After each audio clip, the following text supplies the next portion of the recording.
Assalamualaikum warahmatullahi wabarakatuh. Jumpa lagi dengan saya, Firman Wanipin, dalam channel dan TikTok Celote Wanipin. Bapak Ibu yang berbahagia, hari ini saya sedang berada di Kabupaten Solok Selatan.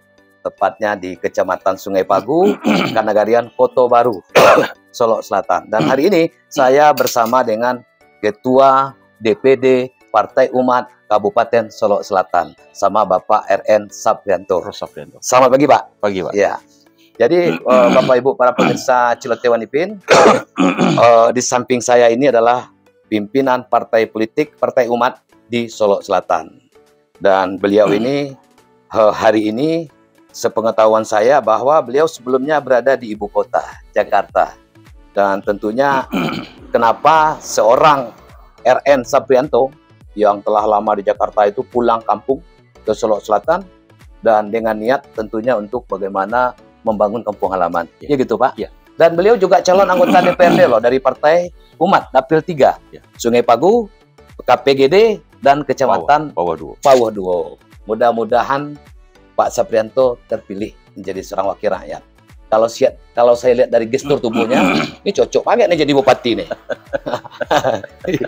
Satu lagi, Pak, pertanyaan saya ke Bapak nih, Pak, di pagi yang cerah ini. Apa yang membuat Pak RN Saprianto pulang kampung dan maju sebagai wakil rakyat di Solok Selatan ini dan sekaligus pimpinan partai? Silakan, Pak. Ya, baik Pak Wanipin. Sama-sama, Pak. Atas perhatiannya dalam wawancara ini. Saya RN Saprianto, yang memotivasi saya pulang kampung saat ini, pertama tentu karena saya mencintai kampung halaman saya, Solok Selatan. Yang kedua, saya memang selama di Jakarta memang aktif di beberapa organisasi, baik organisasi Islam maupun organisasi kedaerahan.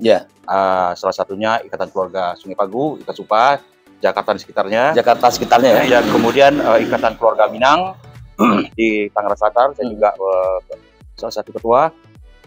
Kemudian saya juga aktif di beberapa partai politik, karena memang kecintaan saya terhadap bangsa ini, bahwa melalui perjuangan politik lah bisa kita mengkondisi bangsa ini yang masih perlu perbaikan dan pembenahan di mana-mana. Karena darah perjuangan saya yang saya lakukan di rantau, dan begitu saya pulang ke kampung halaman, ternyata di kampung halaman Solok Selatan juga banyak hal-hal ditemukan yang perlu kita perbaiki, kita luruskan, atau kita benahi. Banyak sekali itu saya temukan selama saya diminta untuk jadi ketua Partai Umat Kabupaten Solok Selatan, dan setelah kami sudah bangun, alhamdulillah Partai Umat Solok Selatan cukup solid diterima oleh masyarakat. Dengan caleg kita juga cukup memadai jumlahnya, dan itu banyak hal yang di Solok Selatan ini, kampung halaman kita, perlu ikut campur para perantau-perantau yang tidak ingin daerahnya menjadi sebuah daerah yang lambat kemajuannya, atau maju tetapi dinodai atau dicederai oleh para pimpinan-pimpinan yang kurang sering tidak berada dalam jalur rel atau aturan. Baik aturan itu di segi agama, ada istiadat, ataupun juga dari segi aturan berbangsa negara. Sering di sini terjadi menabrak aturan. Banyak hal-hal yang terjadi di sini. Seperti yang terjadi kemarin, demo yang terjadi di Solok Selatan itu adalah bagian daripada koreksi dari masyarakat terhadap kepemimpinan sebuah pimpinan kepala daerah kita. Mudah-mudahan ini bisa menjadi sebuah koreksi untuk untuk meluruskan, atau untuk jangan lagi melakukan membuat aturan yang tidak berdasarkan keadilan. Dan karena situ akan terjadi penzaliman terhadap satu pihak oleh satu pihak lain. Nah, kami sebagai kader Partai Umat tentu konsen untuk melaksanakan tujuan daripada partai ini adalah menegak keadilan dan melawan kezaliman. Setiap ada kezaliman yang ada di bumi Indonesia ini, termasuk Solok Selatan, kami akan ada untuk itu. Nah, itu yang memotivasi kami ke pengalaman ini. Banyak hal kezaliman di bidang salah satu ekonomi. Contohnya ini apa nih, Pak? Salah contoh kezaliman kemarin terjadi sebuah perampasan wilayah. Nah, saya sebenarnya dengan pimpinan daerah ini sangat baik. Tapi kalau ada terjadi hal-hal yang apa namanya, yang melanggar aturan. Itu tentu kami tidak akan biarkan itu. Itu salah satu besar.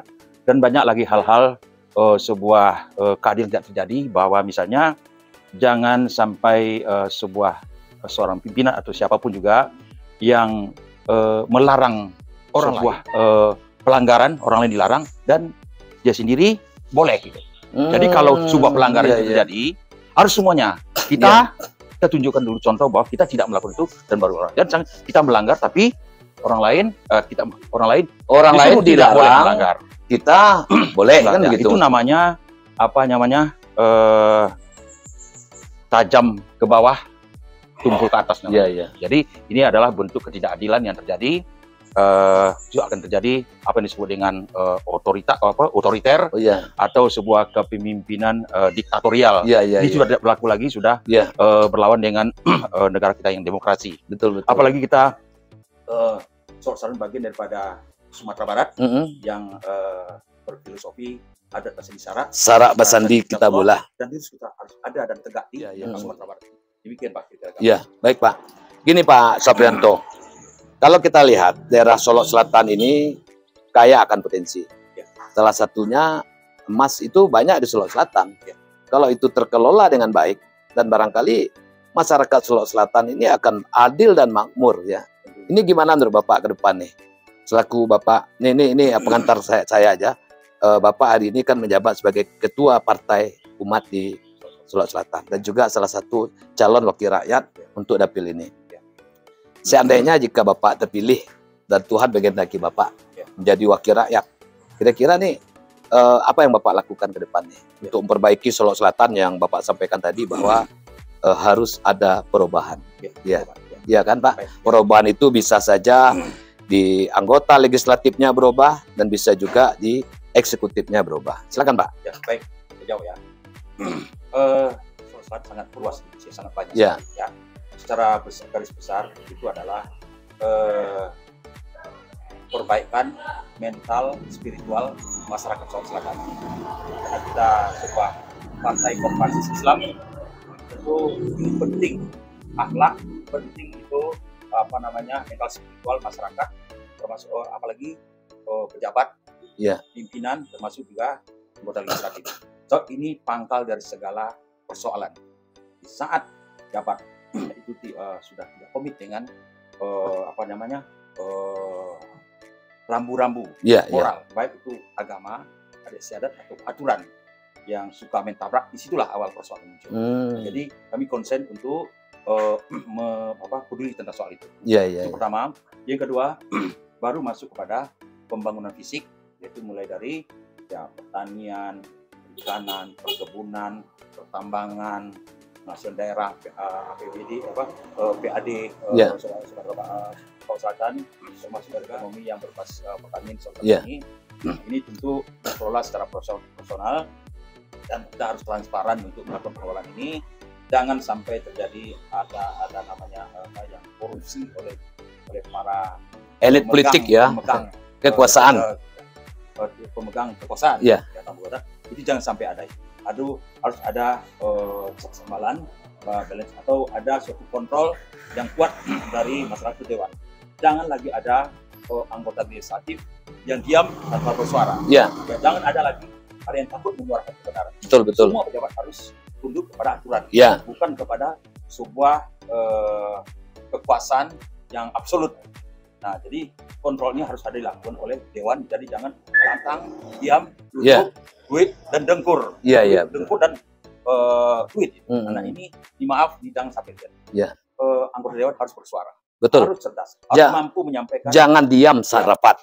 Begitu ya Pak ya. Harus sampaikan sampaikan kebenaran itu. Dan kebenaran itu juga harus dieksekusi. Tidak hanya disampaikan, tapi benar-benar diikuti dengan langkah-langkah tindak lanjut perbaikan yang ada. Nah, jadi inilah yang diperlukan di Solok Selatan, itu suatu pemimpin yang tegas, lurus dan benar, serta amanah dan istiqomah. Ini yang kita perlukan di Solok Selatan. Baik Pak Saprianto, Pak Ketua DPD, kalau saya menangkap apa yang Bapak sampaikan, memang Dewan itu ketika rapat, jangan hanya sampaikan kebenaran itu kepada publik. Sebab Anda dipilih oleh rakyat untuk menjadi perpanjangan tangan mereka. Ya Pak? Untuk itu kepada masyarakat yang berada di daerah Solok Selatan, kalau kepengen cari wakil rakyat, nih contohnya seperti Bapak Saprianto ini. Dorong beliau. Mudah-mudahan ada perubahan di Solok Selatan. Kapan perlu, dorong beliau jadi Bupati Solok Selatan ke depan. Supaya ada perubahan. Ya kan?